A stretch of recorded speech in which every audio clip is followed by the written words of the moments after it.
লোকজন আমাকে মাটি চাপা দেয় আর বলে মিনহা খলাকনাকুম ওয়া ফিহা নুঈদুকুম ওয়া মিনহা নুখরিজুকুম তারাতান উখরা। আরে আমাকে মাটি চাপাই দিয়ে আমার আত্মীয়স্বজন পর্যন্ত কবর উপরেও থাকবে না, চলে যাবে। আরে আমার ডানে কেউ নেই, বামে কেউ নেই, উপরেও কেউ নাই।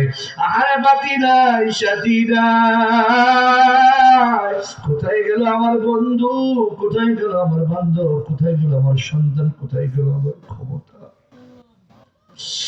কোথায় আমার ব্যবসা, কোথায় আমার সুন্দরী নারী, কোথায় আমার সন্তান, কোথায় আমার শিক্ষার ডিগ্রি, কোথায়? কিছুই নাই রে বাবা। যুবক আয়, তোর পায়ে হাত হাত রেখে বলি বাবা, একটুখানি চিন্তা করে দেখ যুবক, দুনিয়াতে আল্লাহ তাআলা তোকে খাও দাও ফুর্তির জন্য পাঠাই নাই।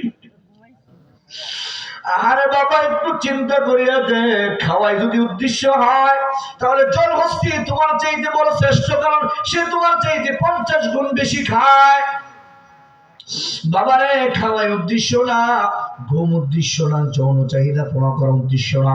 যৌন চাহিদা তো পশু পাখিও করে, ঘুমায় তো পশু পাখিও ঘুমায়। আর যুবক, খাওয়া দাওয়া অট্টালিকা করে তোমার আমার জীবনের লক্ষ্য উদ্দেশ্য না। তোমার আমার জীবনের লক্ষ্য উদ্দেশ্য হলো মালিকের পরিচয় পাওয়া। জোরে জোরে বলো ঠিক কি ঠিক না? এ যুবক, তোর পায়ে হাত রেখে বলি যুবক, না না, ফুর্তি আনন্দ গুজব আনন্দ আয়েশ করার জন্য আল্লাহ পাঠান নাই। আল্লাহ তাআলা দুনিয়াতে ভোগ বিলাস করার জন্য পাঠান নাই। যুবক, এই আমলটা কেউ যদি আপনারা শুরু করতে পারেন, ইনশাআল্লাহ দেখবেন গুনাহ করতে মনে চাইব না। এ মুসলমান, নামাজ কাজা করতে মনে চাইব না। চিন্তা করবেন যুবক, আসলে আমার মূল কাজই তো নামাজ পড়া, ইবাদত করা।